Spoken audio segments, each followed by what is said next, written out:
बिस्मिल्लाहिर्रहमानिर्रहीम। अस्सलाम वालेकुम नाज़रीन, आप देख रहे हैं कैपिटल टीवी और प्रोग्राम कैपिटल स्पेशल के साथ मैं हूं आपका मेज़बान ज़ैनुल हसन। नाज़रीन गिरामी, अब जो मौजूदा सूरत हाल है उसके ऊपर बातचीत करेंगे। परवेज़ इलाही और इमरान खान साहब एक पेज पर नहीं है, ये क़यास आराइयाँ की जा रही थी कुछ दिन पहले तक, और ये कहा जा रहा था कि शायद असम्बली की जो तहलील का मामला है उसके ऊपर परवेज़ इलाही इमरान खान का साथ नहीं देंगे। ये तमाम की तमाम क़यास आराइयाँ दम तोड़ गई हैं, क्योंकि परवेज़ इलाही साहब की जानिब से फाइनली समरी पर दस्तखत कर दिए गए हैं और अब असम्बली तहलील कर दी जाएगी। मामला गवर्नर के पास है इस वक्त।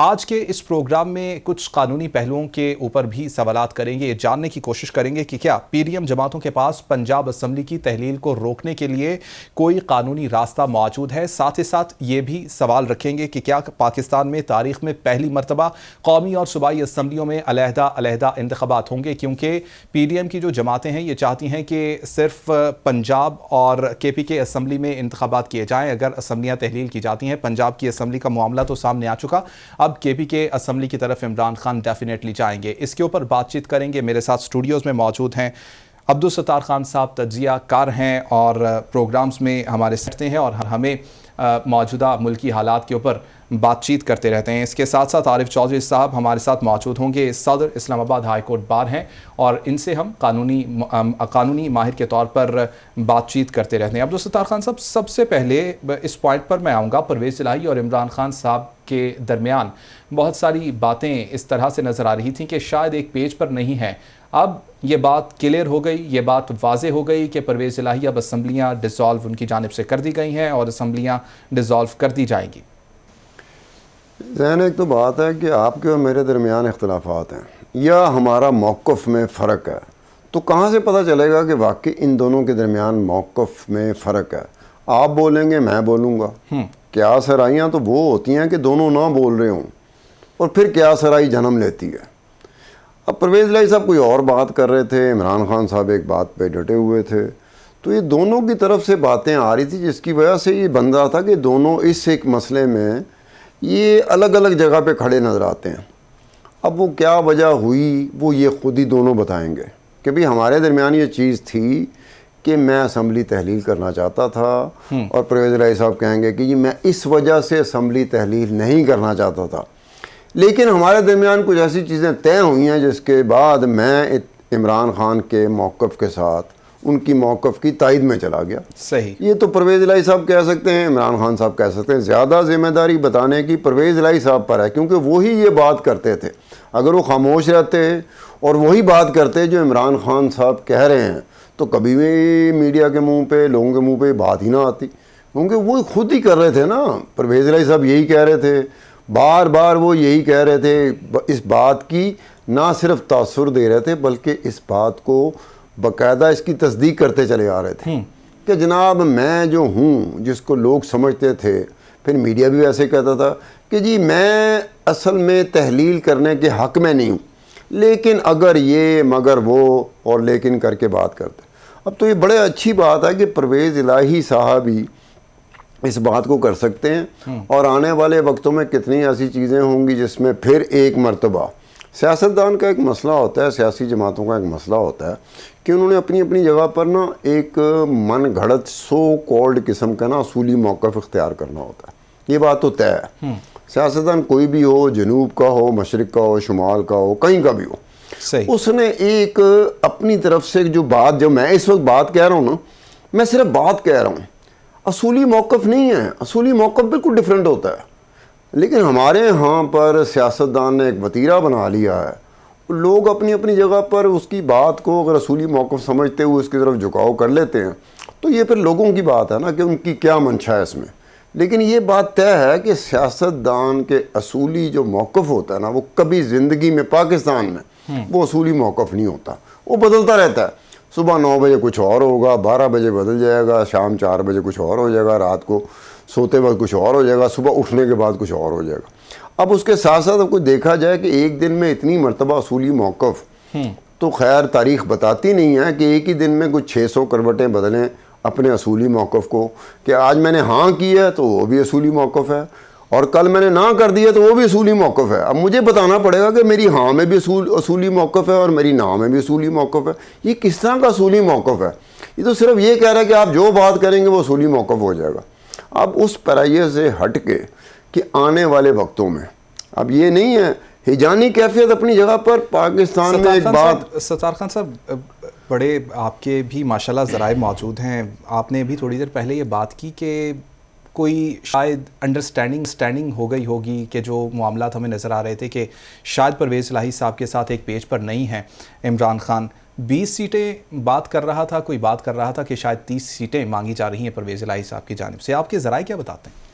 यार 30 सीटें मांगे हैं और 50 सीटें मांगे हैं या 60 सीटें मांगे हैं, हवा जो है ना सियासी तौर पर, इंतखाबी तौर पर हवा जो है ना इस एक वक्त में जो महसूस की जा रही है वो इमरान खान की चल रही है, परवेज़ इलाही की नहीं चल रही।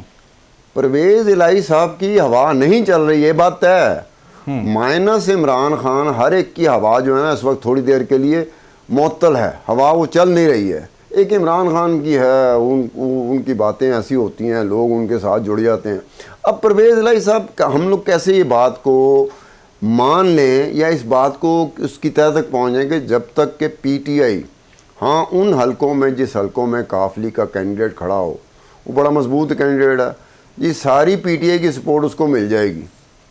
उसके बाद ये सिचुएशन बनती है कि जी मद्दे मुकाबल कोई भी PDM का होगा, मुतफ़क्का तौर पे होगा, मजबूरी तो उनकी यही लग रही है कि मुतफ़क्का उनका होगा उम्मीदवार, ये नहीं होगा कि हर जमात ने अपना बंदा खड़ा किया। लेकिन यहाँ पर ये होगा कि आने वाले वक्तों में जो इंतखाबात होंगे, अगर वो 30 सीटें मांग रहे हैं तो इसका मतलब है कि परवेज़ इलाही साहब ने पहले से पूरा वर्कआउट किया होगा।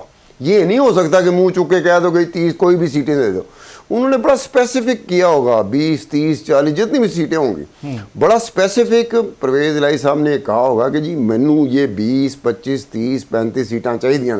साथ एक और बात भी है कि 20, 25, 30, 35 जितनी भी सीटें हों, वो सीटें लेने वाला बंदा आइंदा इंतखाबात में उन सीटों से कामयाब होने वाला, फिर उन इंतखाबात के बाद दोबारा वज़ीर आला मुंतखब होना परवेज़ इलाही का ही, ये बड़ा एक सवाल ऐसा है जो आपको झंझोड़ रहा है। अगर आज इमरान खान के पास 10-12 सीटों का फ़र्क है, कल को इंतखाबात में इमरान खान के पास वो 10-12 सीटों का फ़र्क ख़त्म हो जाएगा, तो फिर कैसे वो परवेज़ इलाही साहब को दोबारा चीफ मिनिस्टर बनाएंगे? तो मुझे नहीं लगता कि इम्कानात में कोई हो। बिल्कुल ठीक, बिल्कुल ठीक। आरिफ चौधरी साहब, आपकी जानिब आना चाहूँगा। कानूनी नुक्ता है सर, उठाया जा रहा है मुख्तलिफ लेवल्स के ऊपर, ये बात बोली जा रही है कि क्या अभी भी मुस्लिम लीग नून और PDM की हुकूमत के पास पंजाब असम्बली को तहलील होने से बचाने के लिए या इसको रोकने के लिए क्या कोई कानूनी रास्ता मौजूद है? क्या कानूनी रेमेडी कोई मौजूद है या असम्बली अब तहलील समझी जाए? बहुत शुक्रिया। इसमें कोई रेमेडी उनके पास और कोई रास्ता मौजूद नहीं है। उसकी वजह यह है कि आइन बड़ा क्लियर है। जब एडवाइस चली गई वज़ीर आला की तरफ से तो पाबंद है गवर्नर वो असम्बली को तहलील करने का, और अगर वो 48 घंटे तक कोई फैसला नहीं करता तो वो खुद ब खुद असम्बली जो है वो तहलील हो जाती है। तो इसलिए मैं नहीं समझता कि अब किसी तरह का कोई कानूनी रास्ता या आइनी रास्ता उनके पास मौजूद है, और ना ही इस मामले में कोई अदालत मुदाखलत कर सकती है। उसकी वजह यह कि ये ऐसा राइट है, इस्तेहकाक है, प्रिविलेज है, प्रीरोगेटिव है चीफ मिनिस्टर का कि जिसे कोई रोक नहीं सकता। इसी वजह से जब वो अबूरी हुक्म दिया गया था तो इस एहतियात के तहत कि कहीं फौरी तौर पर यह असम्बली तहलील ना कर दे, चूंकि जब वो चीफ मिनिस्टर बन गए तो वो इस्तेहकाक उनके पास आ गया। पर्टिकुलरली उनसे ये अंडरटेकिंग ली गई थी स्पेसिफिकली कि ये नहीं, ऐसा नहीं करेंगे। तो अब तो मैं समझता हूँ कि उन्होंने जो ऑप्शन थी वो एग्जॉस्ट कर दी, वो एक्सरसाइज कर दी, और उनके पास अब रास्ता कोई बचा नहीं है PDM के पास। और वो भी मैं समझता हूँ कि तौहन व करहन इस चीज़ को आप तस्लीम कर चुके हैं। अब उनका नया मौक़िफ़ जो आ रहा है वो ये वही है जो दोहरा रहे हैं कि जी हम तो असम्बलियाँ जो हैं वो ये तहलील कर लें, लेकिन इलेक्शन जो है वो कौमी असम्बली के जो है वो अपने मुकर्रर वक्त पर होंगे, ये भले इससे पहले इनके इलेक्शन हो जाए। लेकिन इस बारे में मैं समझता हूँ कि ये बात उनका जिस तरह अब्दुल सत्तार साहब फरमा रहे थे कि ये असूली मौक़िफ़ नहीं है, क्योंकि असूली तौर पर तो उन्होंने पहले ये कहा था कि भाई अगर इमरान खान इंटरेस्टेड है इस जल्दी इलेक्शन में तो उसके लिए उसे अपनी असम्बलियाँ जिनमें वो बैठा है, गवर्नमेंट कर रहा है, वो उसे तहरीर कर देनी चाहिए, हम इलेक्शन करवा देंगे। तो अब ये लोग भी देख रहे हैं इस सारी सूरत हाल को, और मैं समझता हूँ कि हर आने वाला दिन जो है वो PDM के खिलाफ जा रहा है। उसकी वजह यह है कि PDM ये तासुर जो होता है लोगों के ज़हन में कि जनाब ये देखें ये तो हारने वाले हैं, ये तो मैदान से भाग रहे हैं, ये तासुर भी बहुत खौफनाक होता है। और यही वजह है कि यानी जो सूरत बनी है परवेज इलाही साहब की इस वक्त इमरान खान के साथ एक पेज पर होने की, उसकी बुनियादी वजह कुछ और हकायक भी हैं जो ज़ाहिर पस पर्दा हैं और उस पर क्या सराहनीय ही हो सकती है और हमें नहीं करनी चाहिए। लेकिन बुनियादी तौर पर जो ज़ाहिर बात नज़र आती है वो ये है कि उन्हें ये पता है कि अगला आने वाले दिन जो है वो इमरान खान के साथ चलने से ही बात बन सकती है। इमरान खान के अलावा कोई हल किसी के पास है नहीं है। और यही बात उन्हें खौफजदा कर रही है पीडीएम वालों को कि जनाब हम तो अब अगर इलेक्शन में जाते हैं तो इमरान खान हमें ले जाता है। तो ऐसी सूरत हाल में आप चीज़ें आपके कंट्रोल में नहीं रहती, आप भले जो मर्जी करें। अब ये जो अमल था ये बहुत इस पर आखिरी जोर लगाया मुस्लिम लीग नून ने कि असम्बलियाँ बच जाएं, लेकिन ऐसा नहीं हो सका। तो मुझे ये लगता है कि आने वाले दिनों में ये जो ऑप्शन है असम्बली को डिसॉल्व करने वाली, इसके इस्तेमाल होने के बाद रास्ता कोई बचेगा नहीं, अल्टीमेट इलेक्शन जो है वो करवाने पड़ेंगे।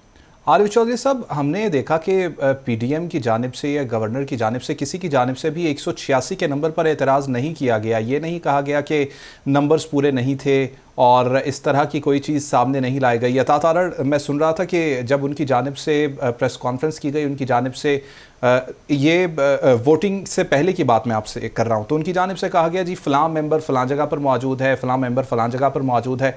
इस तरह की कोई चीज़ सामने नहीं आई। ये ऐसा इसलिए कहा जाता है कि दोनों तरफ से कुछ डेमागॉग्स होते हैं और वो अपने तौर पर बगैर सोचे समझे भी बातें करते हैं। कुछ उनके पास भी हैं पीटीआई के पास, वो भी अपने तौर पर वक्त आने से पहले खबर की खातिर कि जी फौरी तौर पर ब्रेकिंग न्यूज मैं दे रहा हूँ और वो बात कह देते हैं। और इधर से भी कुछ अपना अब वो कोई इलेक्टेड मेंबर तो है नहीं तारड़ साहब, तो उन्होंने अपनी जस्टिफिकेशन तो देनी होती है और वो जस्टिफिकेशन सत्तार साहब गवाह है। बहुत अरसा हो गया हमें इस दश्त की सयाई में, हमने भी बहुत पावर्स कॉरिडोर्स को करीब से देखा और वहाँ कुछ लोग इस तरह के होते हैं वो जो अब यानी जिस तरह जनाजे में नहीं वो कहते हैं कि भी सफा सिद्धियाँ कर लो भाई, लो जी बेला आ गया जी फलां हो गया जी, वो अपने तौर पर ऐसी बातें करके वो अपनी अहमियत या अपनी जस्टिफिकेशन या अपनी मुकाम जो है जो उन्हें मिला हुआ होता है पार्टी की तरफ से उसको कायम रखने के लिए वो इस तरह की बातें करते हैं। वरना देखिए मैं आपको अर्ज करूं कि ये बात ऐसी कच्ची बात करना जिस तरह उन्होंने ऐलान कर दिए थे, अब या तो फिर उसकी कोई कहता था कि मेरा नाम बदल देना, कोई कुछ कहता था, कोई कुछ कहता था। ये बातें क्यों की जाती है? उसकी वजह यह है कि वो समझते हैं कि उन्हें पकड़ने वाला कोई नहीं। वरना सारी चीजें जो है आजकल तो रिकॉर्ड पे आती है, आप ही फौरी तौर पर दिखा सकते हैं कि तारड़ साहब आप कल ये बात कह रहे थे, राणा साहब आप ये बात कह रहे हैं, तो आप किस मुंह से उस बात से पीछे हट रहे हैं। तो मैं ये समझता हूँ कि ये सारी क्या सराहियाँ तो लफ्ज कुछ और है। मैं समझता हूँ इस तरह की गलत बातें तासुब कुछ कायम करने की कोशिश भी की जाती है। जिस तरह अब भी ये कहा जा रहा है, मैं समझता हूँ कि अल्टीमेटली इलेक्शन जो है वो एक ही वक्त में हो जाएगी, ये मैं आपको अर्ज कर दूं। उसकी वजह यह है कि ऐसा मुश्किल है बहुत ज्यादा, चूंकि इनके लिए हक में बात नहीं है कि सूबाई हुकूमतें जो है इनके खिलाफ बन जाए और उसके बाद कौमी असम्बली तहलील हो और कौमी असम्बली का इलेक्शन हो, तो ये नुकसान तो बहुत ज्यादा होगा क्योंकि इनकी गवर्नमेंट केयर टेकर होगी और सूबाई हुकूमतें जो वो तो 5 साल के लिए मुंतखब हुई होगी। तो ये बात कह देना आसान होता है, इस पर अमल करना बहुत मुश्किल होता है। ठीक है, फैसल अजीज़ खान साहब ने भी हमें ज्वाइन किया है, तज्ज़ियाकार हैं। फैसल साहब आपकी जानिब में आना चाहूँगा। असम्बलियों की तहलील का मामला अब तक पहुँचता नज़र आ रहा है, कुछ ही देर में असम्बलियाँ तहलील हो जाएंगी, इंतखाबात की तरफ जाएंगे। क्या पाकिस्तान की तारीख़ में पहली मरतबा आप ये समझते हैं कि कौमी और सूबाई असम्बलियों में अलहदा इंतखाबात होंगे या जनरल इलेक्शन की तरफ जाता देख रहे हैं पाकिस्तान को आप? इमरान खान ने लगाया है और जिस तरह पाकिस्तानी इमरान खान के साथ खड़े हुए हैं और जो वो एक इतनी बड़ी स्ट्रगल पाकिस्तान की तारीख में कर रहे हैं, अब अलग अलग इंतखाबात तो पाकिस्तान में कोई अफोर्ड नहीं कर सकता, किसी के जहनो गुमान में भी नहीं हो सकता। मेरा ख्याल ये है कि ये जैसे ही दोनों असम्बलियों के तहलील का मामला मुकम्मल होगा, पंजाब की और केपी की, मुल्क के अंदर हालात बदल जाएंगे। सही। और एक ऐसा एनवायरनमेंट होगा कि ये आपको एक साथ ही इंतखाबात करवाने पड़ेंगे। 18 अगस्त को वैसे टाइम पूरा हो रहा है, आपको उससे पहले करवाने पड़ेंगे। जिस तरह की मईशत की सूरत हाल है, जिस तरह की सियासी सूरत हाल है, जिस तरह की फॉरेन पॉलिसी की सूरत हाल है, पाकिस्तान में कोई फैसला ठीक हो नहीं रहा। हमें नए मैंडेट की जरूरत है, और जो उनकी सियासत है इमरान खान साहब की, वो धकेल के इलेक्शन की तरफ ले जा रहे हैं, और कोई ऐसी ताकत नहीं है जो उनको रोक सके। कौम तैयार है। हम यहाँ सिंध में देख रहे हैं जो हुकूमती पार्टियां हैं वो पीटीआई से भाग रही हैं, इंतखाबात से भाग रही हैं। कभी कह रही हैं इलेक्शन में हल्का बंदियों का मसला है, कभी कह रही हैं दहशतगर्दी का मामला है, कभी कह रही नोटिफिकेशन ऐसा निकलेगा। लेकिन कौम चाहती है इंतखाबात, जनरल इलेक्शन चाहती है, लोकल इलेक्शन भी चाहती है लेकिन जनरल इलेक्शन चाहती है। और इसमें अब जाहिर है कि दूसरा कोई रास्ता है नहीं कि इसको पीछे धकेला जाए। ये मुमकिन नहीं है कि पंजाब के अंदर और केपी के अंदर इंतखाबात कराएं और उसके बाद फिर बाकी दिन इंतखाबात कराया जाए। ये मुमकिन, मेरा ख्याल है कि पाकिस्तान में एक साथ जनरल इलेक्शन होंगे। ठीक है। अच्छा फैसल अजीज़ खान साहब, हमने ये देखा कि पीटीआई की जानिब से बहुत सारे तहफ़्फ़ुज़ात का इजहार किया गया इलेक्शन कमीशन को लेकर। अभी इलेक्शंस की तरफ हम जाएंगे तो आप ये समझते हैं कि कोई तहफ़्फ़ुज़ात नहीं होंगे इन इलेक्शंस के बाद पीटीआई को? इमरान खान साहब ने बहुत खुलकर चीफ इलेक्शन कमिश्नर को, इलेक्शन कमीशन की जो पूरी फॉर्मेशन है उसको इतना तनकीद का निशाना बनाया, इतना कंट्रोवर्शियल किया है, और उनकी पार्टी का स्टैंड है कि इसको फौरी तौर पर तब्दील होना चाहिए, उनके मुतालबात के अंदर है। अच्छा, अब कुछ अरसे से ये मुतालबा नहीं हो रहा। एग्जैक्टली। बहरहाल मुतालबा है कि चीफ इलेक्शन कमिश्नर को और जो मेंबर्स हैं उनको तब्दील किया जाए, और एक गैर तनाज़ा किस्म का एक इंडिपेंडेंट इलेक्शन कमीशन जो है आना चाहिए। अभी मुतालबा है, लेकिन मेरा ख्याल ये कि तहलील होने के बाद जो अब जिस स्टेज पे चले गए पंजाब और केपी की असम्बलियां, इमरान खान अब दोबारा इसको दोहराएंगे नहीं, वो इलेक्शन में जाएंगे, क्योंकि लोग इंतजार कर रहे हैं, लोग उनके साथ खड़े। राय आमा इस वक्त इमरान खान के साथ है। तो मुझे ऐसा लगता है कि सूरत हाल जो है वो इसी तरह से तब्दील होगी और इंतखाबात की तरफ ही माहौल जाएगा। इलेक्शन कमीशन वाली बातों के ऊपर अपना टाइम ज़ाया नहीं करेंगे। ठीक है। फैसल अजीज़ खान साहब साथ ही मौजूद रहिएगा। अभी नाजरीन ब्रेक का मुझे कहा जा रहा है, ब्रेक वापस आएंगे तो फिर से यहीं से कंटिन्यू करेंगे, साथ रहिएगा।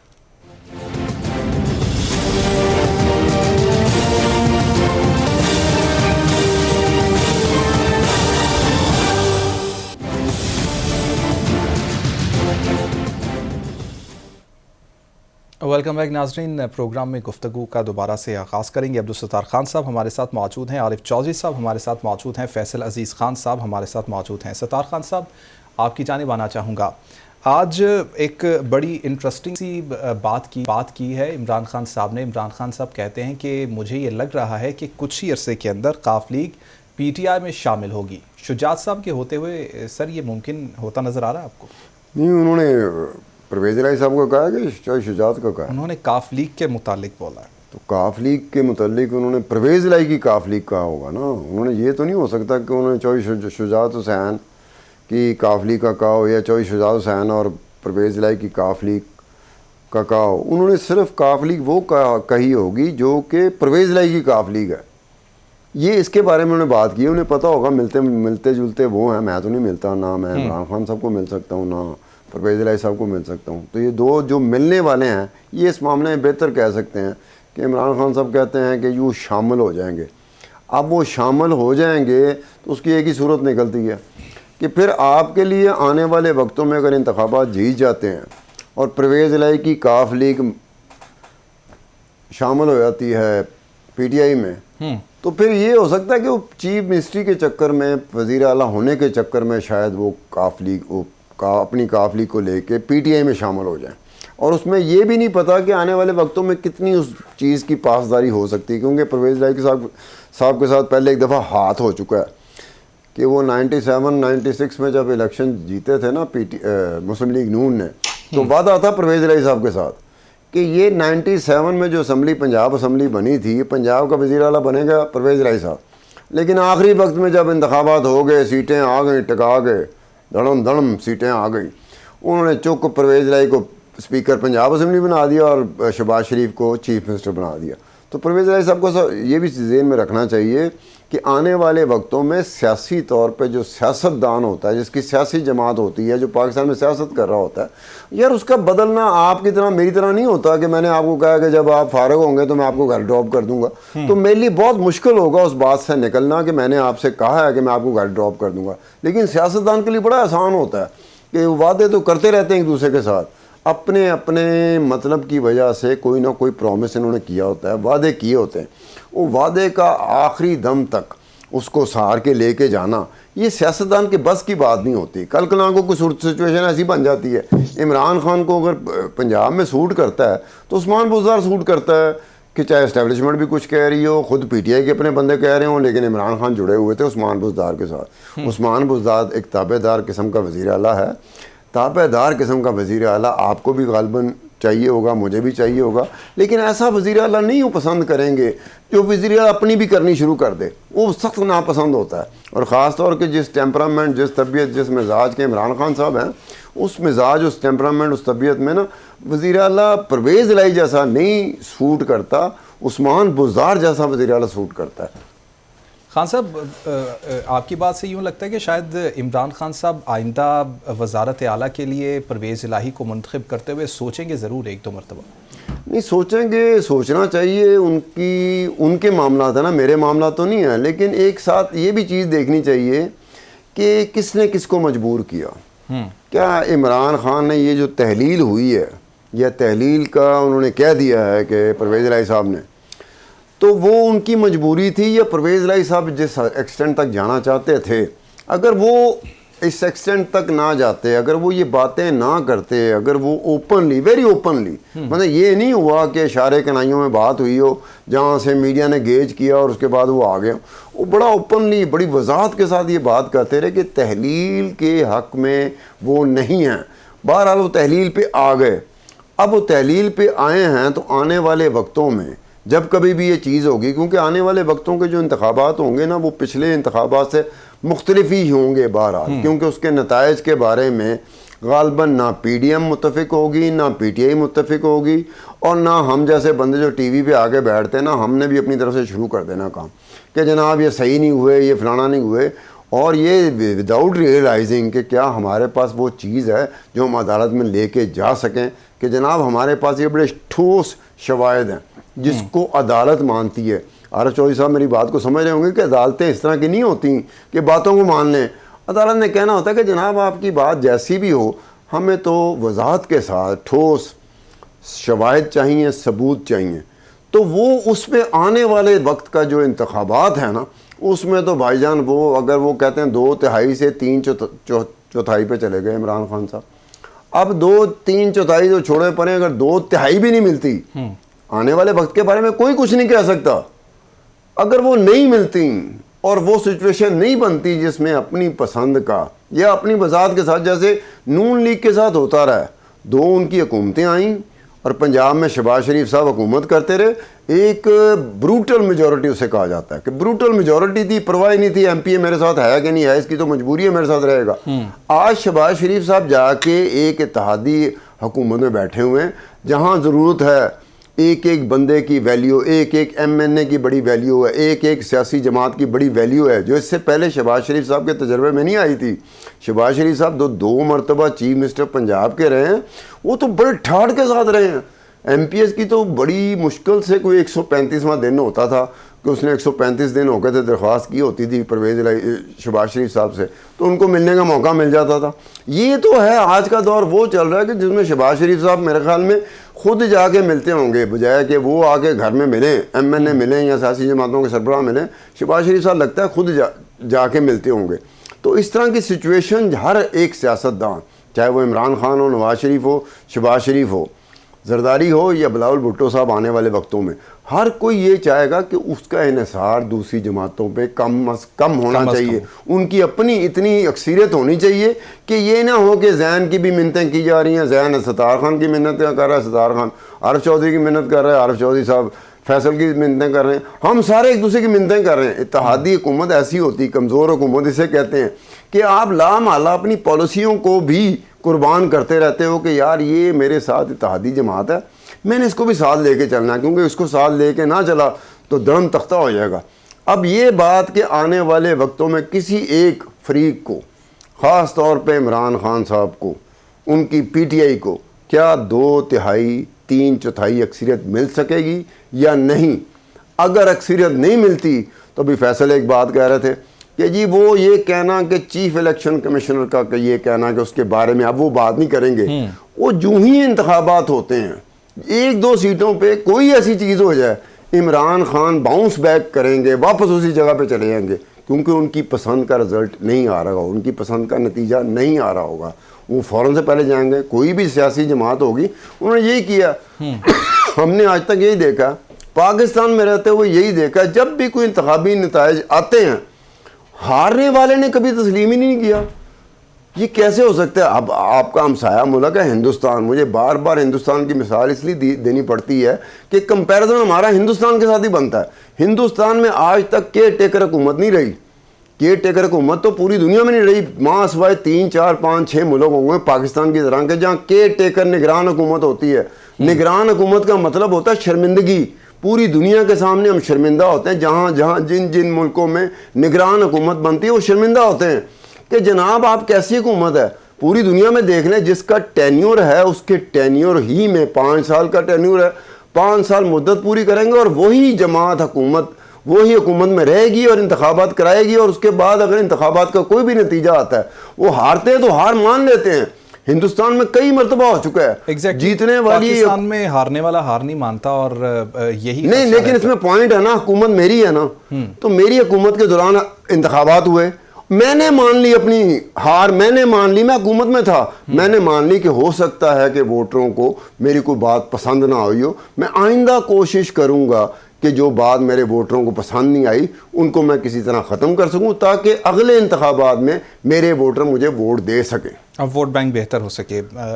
आरिफ चौधरी साहब, आपकी जाने माना चाहूँगा, सर इलेक्शन कमीशन को इंतखाबात करवाने के लिए 4 माह का अरसा दरकार होगा, ये आज कहा गया। एहसन इकबाल की जानिब से वो एक प्रेस कॉन्फ्रेंस कर रहे थे, जबकि इलेक्शन कमीशन ये कहता है कि 90 दिन के अंदर अंदर इंतखाबात करवा दिए जाएंगे। कितना टाइम फ्रेम दरकार होगा इंतखाबात के लिए? देखिए, जहाँ तक आइन का ताल्लुक है, आइन में ये बात दर्ज है कि जिस वक्त कोई सीट खाली होती है तो वो 90 दिन के अंदर पाबंद है इलेक्शन कमीशन इंतखाब कराने का, और चाहे वो पूरी असम्बली डिज़ाल्व हो तो उसका इलेक्शन करवाना हो या एक सीट का कराना, 90 दिन। और बल्कि ये आपको मैं अर्ज करूं कि ये जो माजी में ऐसा हुआ कि एक वक्त था जिस वक्त ये झगड़ा चल रहा था अदालत के अंदर, तो सुप्रीम कोर्ट ये चाहती थी कि ये इलेक्शन जो है करवा दिया जाए, बजाय इसके कि ये सारा सिस्टम जो है वो जिस तरह चला बाद में और जो नुकसानात हुए इससे वो बचना चाहती थी। और इसी वजह से उस वक्त उन्होंने चीफ इलेक्शन कमिश्नर को बुलाया। चीफ इलेक्शन कमिश्नर की दयानतदारी के बारे में हम नहीं कुछ कह सकते, लेकिन जो उनका रवैया था उस वक्त वो एंटी पीटीआई इस सूरत में नजर आया कि उन्होंने कहा जी कि हमें तो इंतखाबात कम अज कम 7 माह चाहिए तैयारी के लिए, हमने लिस्टें तैयार करनी, फहरिस्त बनानी। तो लेकिन ये मैं समझता हूँ कि ये बात उनके अपने मैंडेट के खिलाफ है। कोई election commissioner, chief election commissioner या इलेक्शन कमीशन अगर ये कहे कि वो इस टाइम फ्रेम वर्क के अंदर इलेक्शन नहीं करवा सकता, तो उसके बाद उसकी अपनी हैसियत जो है वो खत्म हो जाती है, आईनी हैसियत, इस वजह से कि ये आइन का तकाजा है। तो दूसरी मैं आपको एक अर्ज करूँ, ये साथ मैं थोड़ा सा ऐड करना चाहता हूँ। अब तो सत्तार खान साहब को भी आपने पूछा था, ये जो पीटीआई के अंदर शामिल होने वाली बात की है, इसमें एक नई बात जो मैं आप तक पहुंचाना चाहता हूँ वो ये है कि चूंकि वो उस दौर में मैंने सारा सिलसिला जो है अपनी आंखों से देखा है, जब माजी में इसी तरह का सिलसिला चला था पंजाब के अंदर और मंजूर भट्टू साहब आए थे और उस वक्त ये सारा सिलसिला परवेज इलाही साहब का चलता रहा, ये सब कुछ हुआ। बात असल में ये है कि इस वक्त मामला मुस्तकबिल का है, उनके जो मुनस इलाही है। ये सवाल इस वक्त जिस वजह से ये सारे फैसले हो रहे हैं और अल्टीमेटली परवेज इलाही साहब को इमरान खान के साथ जाना पड़ रहा है, उसकी बुनियादी वजह मुनस इलाही है। क्योंकि परवेज इलाही बाहर तौर मैं समझता हूँ कि अब एक वो यानी अपना टाइम रिटायरमेंट मसलन कबल अज़ वक्त रिटायरमेंट, हाँ, तो ये मुनस इलाही के लिए हो रहा है। और मुनस इलाही बहुत आगे बढ़ के इमरान खान को हर लिहाज से उसने शीशे में उतारा है और वो उनकी हर बात को मान रहा है और वो आगे बढ़ रहा है। और इसलिए मैं ये समझता हूँ कि ये बात जो इमरान खान ने की है ये इस वजह से की है कि चूंकि शुजात हुसैन और परवेज इलाही का मामला तो आपस में सेटल हो नहीं रहा, और अल्टीमेटली शुजात साहब जो है वो पार्टी उनके नाम की है तो वो तो मसाइल पैदा कर सकते हैं। तो इसलिए ये बात ऐसे नहीं उन्होंने हवा में कह दी, पहले यानी उनसे एडवाइस ली है और करवाई है और गवर्नर को, और उसके बाद उन्होंने ये बात की है। तो मैं ये समझता हूँ इस बात में बड़ा वजन है। आरिफ चौधरी साहब, कुछ अरसा पहले भी यही बात सामने आ रही थी और ये डिस्कशंस की जा रही थी टीवी चैनल्स के ऊपर कि अब शायद परवेज़ इलाही साहब, मुनस इलाही साहब अब शामिल हो जाएंगे पीटीआई में। लेकिन अभी जो स्पेसिफिक बयान आया इमरान खान साहब का, उन्होंने कहा कि काफ लीग की शमूलियत हो सकती है। वो देखें, इस वक्त मजबूरी ये थी कि ये जो सारी गेम चल रही थी इसमें से परवेज इलाही साहब को निकाला नहीं जा सकता था और काफ लीग वाला सिलसिला जो है वो बदला नहीं जा सकता था। ये उसी नई सूरत हाल में ये सूरत पॉसिबल होगा, क्योंकि हर चीज बदल जाएगी। अब्दुल सत्तार साहब बहुत माहिर है, पुराने इस मामले में जानने वाले हैं, तो इस लिहाज से उन्होंने जो तजिया किया है बड़ा सही तजिया किया है। तो सूरत हाल बदलेगी, किसी के इख्तियार में ये नहीं होगा कि कोई कमिटमेंट जो है वो पूरी कर सके। अपने इलेक्शन के रिजल्ट्स भी किसी के इख्तियार में नहीं होंगे। अलबत्ता कुछ चीजें नजर आ रही हैं कि माजी की तरह ये जो आप सूरत हाल बदलना शुरू हुई है, MQM का इत्तेहाद और उसके बाद फिर परवेज इलाही साहब का मान जाना, इसको एक रंग थोड़ा सा दूसरा भी दिया जा सकता है कि शायद चीजें कहीं और, यानी फिजाएं बदल गई हैं या जो हवाओं का रुख बदल रहा है, इस वजह से भी चीजें मैं समझता हूँ कि तब्दील हो रही हैं। तो इनके पास भी कोई चारा नहीं रह जाएगा काफ लीग के पास कि एक तरफ शुजात साहब डट के कहे कि जनाब नहीं ये मेरी पार्टी है, और उसके बाद इनके पास कोई जस्टिफिकेशन ना हो कहीं मैदान में रहने की। तो इसलिए ये आने वाले वक्त को आप बिल्कुल इस लिहाज से प्रिडिक्ट कर सकते हैं कि चीज़ें काफ़ी बदलेगी। और जहाँ तक इस बात का ताल्लुक है कि हमारी पॉलिटिकल पार्टीज का रवैया, इसमें एक बात मैं आपसे शेयर करना चाहता हूँ आपके नाज़रीन से। जब ऐसा हो जाए कि लोगों को ये नज़र आ जाए कि इंतखाबात जो है वो किसी तीसरी कुव्वत की वजह से नहीं हुए, यानी उसमें मुदाखलत नहीं की गई। हमने सब ने माजी में देखा कि इवन नाम जो कैंडिडेट थे वो भी कहीं और से बन रहे थे और सारी चीजें कहीं और। अगर ये इलेक्शन इस तरह के हो गए तो उसमें मैं समझता हूँ कि बहुत मुश्किल हो जाएगी किसी के लिए कि आके कहना कि जी मैं इसमें धांधली हुई है ये या इलेक्शन ठीक नहीं हुआ। तो पहली बात हम सबको कोशिश ये करनी चाहिए, और पाकिस्तान को यक वक्त इस वक्त जो पाकिस्तान सारा इकट्ठा हुआ है काफी अक्सरियत के साथ इमरान खान के पीछे, तो लोगों ने बार बार इमरान खान को कहा है कि खान साहब आप ये दोबारा ऐसा ना हो कि वही रवायती सिस्टम जो है कि आप जाके फिर उन्हीं के चहेते बन के चंद दिन एक पेज का जिक्र करें और उसके बाद वो पेज जो है अचानक फट जाए। तो वो मैं समझता हूं कि अब इस वक्त नई सूरत हाल में मुल्क के इंटरेस्ट में भी ये है और शायद उन मुक़्तदर कुव्वतों के इंटरेस्ट में भी यही है कि ये पेज वेज वाला मामला जो है इसको बदले, इलेक्शन गैर जानबदाराना करवाए। कुछ लोग कह रहे थे कि आगे पहले प्रोग्राम में कि जी वो देखे 71 में इलेक्शन कराए, 70 में कराए गए, उसका नतीजा क्या हुआ। मैंने कहा उसका वो इलेक्शन गैर जानबदाराना थे, लेकिन उसका नतीजा आपने कबूल नहीं किया। हमें नतीजा जो है वो कबूल करना चाहिए, और दुनिया भर में जिसकी मिसाल अब्दुल सत्तार खां भी दे रहे थे, यही है कि जहां जो इलेक्शन होते हैं वो उसे तस्लीम किया जाता है। अब इनकी जस्टिफिकेशन क्या, ये फौज वाले तो है नहीं कि वर्दी की वजह से इनको माना जाए कि जी ये इलेक्शन के बगैर भी चल सकते हैं। ये तो इलेक्टेड होने की वजह से इक़्तिदार में आए हैं, तो इसलिए इनके पास तो जस्टिफिकेशन कोई नहीं है। बिल्कुल ठीक। आरिफ चौधरी साहब, वक्त बिल्कुल खत्म हुआ चाहता है, आपको इंटरप्ट करना पड़ेगा। सत्तार खान साहब हमारे साथ मौजूद थे, आरिफ चौधरी साहब मौजूद थे, फैसल साहब मौजूद थे। नाज़रीन, प्रोग्राम आपने देखा, फीडबैक जरूर दीजिएगा। अल्लाह ने के बाद।